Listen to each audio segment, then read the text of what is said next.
Good morning. Welcome to Breaking Points. I'm Sagar and Jetty. Just kidding. I don't know how many times I can use that joke, Krystal. I think it lands every time. It's almost like a ritual, part of the morning routine when you're here. Nice to see you, by the way, Emily. Great to have you as always. Girl show. Yep, yes. Always fun. Indeed. And we have a big show, actually. Yeah, there's a lot to get into this morning. So apparently Obama is back.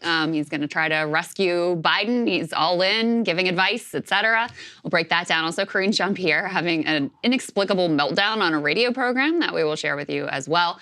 The RNC has an interesting new hiring process and litmus test that you definitely want to know about that. We had a big abortion oral arguments at the Supreme Court this week. This is with regards to that abortion pill and whether it could be potentially banned nationwide. Seems like a lot of the justices were very skeptical of the arguments that were being made, so we'll break that down for you. We also had, related to that, a special election for a House district in Alabama. I know you're on the edge of your seats to find out the results, but it was noteworthy because Alabama, of course, was where that court ruling on IVF came down, and the Democrat ran really explicitly on that IVF ruling, and she cleaned up. Yes. Like, the margin is actually really shocking. So that's why it's worth paying attention to. Also have some major media fails with regard to Israel coverage that we want to bring you in both the Atlantic and the New York Times. We have Joe Rogan coming out and saying Israel is committing a genocide and what he even described as a mini Holocaust. Speaking of genocide, I'm taking a look at a UN report arguing that there are reasonable grounds to believe Israel is, in fact, committing a genocide. Of course, the author of that report was immediately smeared by State Department spokesperson Matt Miller as being, you guessed it, anti-Semitic.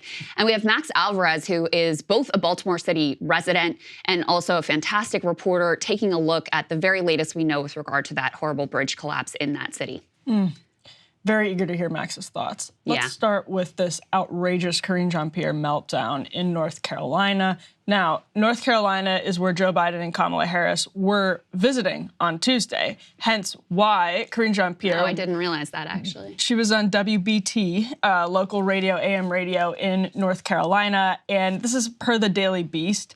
They describe it like this. They say, in the audio, Jean Pierre called out WBT Charlotte News Director Mark Garrison for, quote, incredibly offensive and, quote, insulting question about President Joe Biden's health during the phone interview earlier in the day. I would add to that, she also was offended that he asked about people's grocery bills. And minutes later, ended the chat by cordially thanking the interviewer for his time and hanging up. The White House contended in a statement to the Daily Beast that Jean Pierre had offered the interviewer 7 minutes of her time, sandwiched between other interviews, and that the station was well aware of the time constraints. There's a lot to say about this. Let's roll the tape first, though. When I told a number of people that I was talking to you today, it was interesting, though. They all said, would you please just ask her, does the president have dementia? And so before I move on from that, does he? Mark, I can't even believe you're asking me this question. That is an incredibly offensive question to ask. But you know people ask it. Wait, no. Mark, you're taking us down this rabbit hole. Let me be very clear about this. For the past several years, the president's physician has laid out in a comprehensive way the president's health. This is a president, if you watch him every day, if you really pay attention to his record and what he has done, you will see exactly how focused he's been on the American people, how historic his actions has been. And so I'm not even going to truly really, take the premise of your question. I think it is incredibly insulting, and so we can move on to the next question. So the next question was, in fact, about grocery prices, and these are basically, Krystal, I'm curious for your take on this, the two issues that normie voters actually really are focused on with Joe Biden specifically is, are you okay? And why can't I pay for my groceries in the same way that I used to just a few years ago? If they are incapable of having good answers to those questions, and by the way, there are good answers to those questions from a political perspective, from the perspective of strategy, maybe not so much the first one, but you could at least, go full Paul Krugman talking about grocery prices and consumer goods. They have plenty of data they can point to. Is it, totally representative of how the American people are feeling or doing? No, but there are things they can point to. It's not that hard. And the Daily Beast characterization she cordially hung up the phone. Cordially. Okay. After 7 minutes. It's almost like they took the White House's line that she only had 7 minutes. She was generous with her time. Yeah, I mean, it's just, she very huffily, after she gets asked the grocery question, just like, is like, I gotta go, hangs up the phone. Yeah. And if you do look, I know she's a busy lady. I'm sure she did have other things scheduled, whatever. There's an actually cordial way to handle that of like, hey, could we do like one more question? I'm really sorry. I'm just, super slammed. And there's the not cordial way of just literally hanging up the phone, which We're done. Listen, if you don't want to get asked tough questions, don't take this job. 100%. Your whole job is to take these questions. You're the press secretary. It's crazy. And, the dementia thing, like, this is not out of line. People have a right to ask that question because we have seen this man had to give an entire press conference to assure voters that he was like mentally there. And then he went ahead and confused the president of Egypt with the president of Mexico in the very press conference, in the very like, I'm not senile, I promise, press conference. Poll from February. 86% of Americans think the President Joe Biden is too old to serve another term. So you can't get all snippy and offended when a radio host asks you a question that is clearly on the mind of some 86% of Americans at least. But, this is kind of it's a typical, I would say, Democratic strategy, but I think strategy in general with politicians, rather than actually trying to deal with this, which how do you deal with the age question in particular? There, all you can say is like the nonsense she said, oh, just watch him, which that's the problem. We have been watching him. That's why we have the concerns, okay? But that's really kind of all you can do with it, and he's not getting younger, so there's no real effective way to parry that.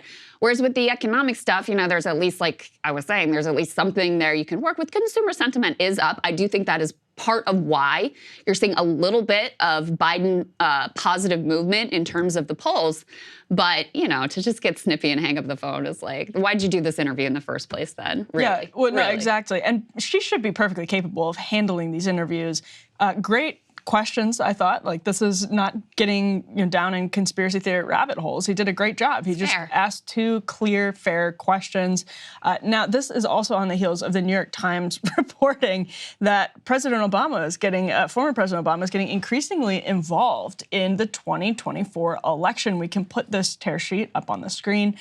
The headline from the New York Times is, Obama, fearing Biden lost to Trump, is on the phone to strategize. They write, as the election approaches, President Biden is making regular calls to former President Obama to catch up on the race or talk about family, but Mr. Obama is making calls of his own to Jeff Zients, the White House chief of staff, and to top aides at the Biden campaign to strategize and relay advice. This level of engagement illustrates Mr. Obama's support for Mr. Biden, but also what one of his senior aides characterized as Mr. Obama's grave concern that Biden could lose to former President Donald J. Trump.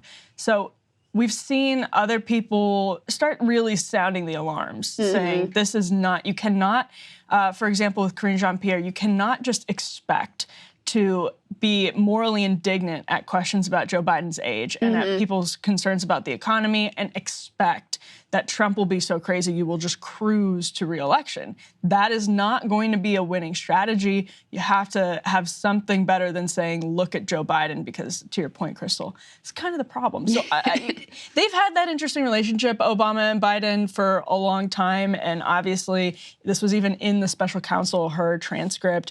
Biden conceded that Obama didn't want him to run back in 2016. But now Obama's saying, gotta get in there, Joe, because this one is going to be pretty close. By the way, I think Obama's political instincts in 2016 were dead wrong. I mean, obviously, it didn't work out with Hillary Clinton. I think Joe Biden, he was much more at the top of his game in 2016. I think he was probably a more talented political figure. And I think Joe Biden is right to feel like he had a shot. I mean, if he could beat Trump in 2020 as a diminished Joe Biden, I think he had a decent shot at beating Trump in 2016 as well, and was better positioned than Hillary Clinton to do so. One can never know. But I do think that Barack Obama's political instincts in that regard were dead wrong. And with Obama, in terms of his political instincts, they've really never served anyone except himself. Like, he was very good at getting himself elected and getting himself reelected. But also during his time, over the course of that 8 years, the Democratic Party was really decimated, especially in rural areas. There was just, 1,000 state house seats that were lost. It was at a critical time because it was 2010, and that's when redistricting happened. The number of governor's mansions that were lost, ultimately they lose the House and they lose the Senate and then they lose the presidency to Donald Trump. So while he is himself personally an extraordinarily talented political figure, there's no indication that there's really an ability to transfer that over to anyone else. Now, that being said, Obama, even though he kind of stays out of the political limelight, he seeks other sorts of limelights, but stays out of the political limelight, he obviously has been incredibly influential in crafting the trajectory of the Democratic Party in his post-presidency. And basically, his goal, his interest in terms of securing his legacy have always been to make sure that no one does anything like bigger and better than he does. So that's why he was on the warpath against Bernie Sanders, because how does Obamacare look in retrospect if you end up with Medicare for all? Well, that kind of really diminishes him and his legacy ultimately. So he famously, was very involved in DNC and putting Tom Perez in charge. He was very involved then in helping Joe Biden secure the nomination in 2020, even though all the indications were that once again, he was very reluctant about thinking that Joe Biden was the guy. He waited, he, flirted with Pete and Beto and a whole cast of other Democratic contenders before it was clear, like, okay, if you actually want to beat Bernie, you got to line up behind Joe Biden right now. And he made the calls and got everybody to drop out and fall in line behind Joe Biden. And so he really does, to a large extent, which I think probably grates on him, owe his election and, his success in winning the nomination to Barack Obama. As you referenced, they've always had what you described as an interesting relationship. a beautiful relationship. It's a complex relationship because Obama is this, Ivy League intellectual. He's got all those sorts of types around him. That's the ecosystem that he's comfortable in. Joe Biden, Anna Scranton, with this No, he's an intellect. Working class affect. A towering intellect. I'm not saying he's a stupid man, but he's, they're sort of like oil and water when it comes to their style of politics. Biden is all about the personal. And that way he's kind of more like Trump. Yeah. It's very hands-on. He wants to be in there working this person and that person. And at this point, the politics have really moved past that era and is sort of very outdated, that mode of doing politics. And he and Obama just, they kind of clashed in terms of their political style. The Obama people kind of look down their nose at him. Reportedly, from other reports, Joe Biden still is talks about Obama all the time. And I bet Obama wishes he could have done that. So I think a big motivation in his presidency is just to prove the Obama people wrong. So anyway, that's when you talk about their interesting relationship, that's some of the backstory there.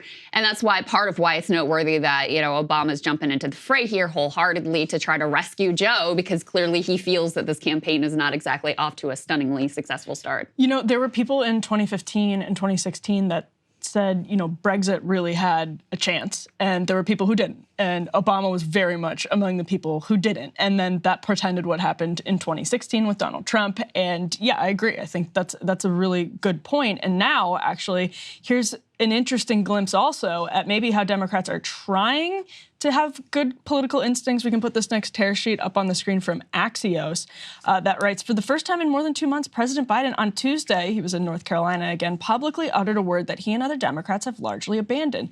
Quote, Bidenomics. It was the first time that he did that since January 25th. Shout out to Axios for tracking the times that Biden uses the phrase Bidenomics, because if you look at that chart, it's extremely detailed. They also, it started, 29 times in July, 21, then 15, 13, 14. They have these very detailed counts, but it's also gone to congressional Democrats. They have a chart in the same article where they show congressional Democrats mentioning Bidenomics way less in the fall and now basically not using that phrase at all. Meanwhile, Republicans have used Bidenomics, quote, nearly 500 times this month in their public statements.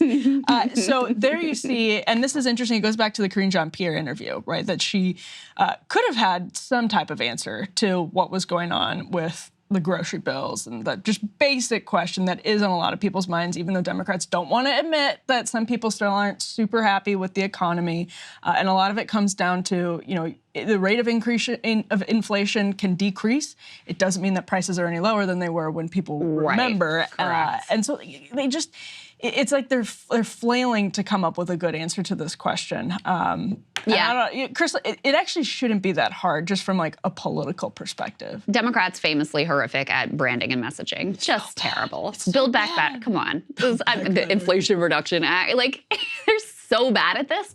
Apparently, Biden was kind of reluctant about the Bidenomics label to start with. I don't know. His political team seemed like they were into it, and he was like a little bit reluctant with it to begin with. And his instinct in this case was much better than the team's, because you don't want to own with your name branded on it every aspect of this economy right now. You really don't. And so I think, when they saw the way that Republicans found this branding very useful and seized on it, and they sort of realize, people are not feeling great about this economy. In fact, the economy is not great, and they still have a lot of really legitimate problems with it.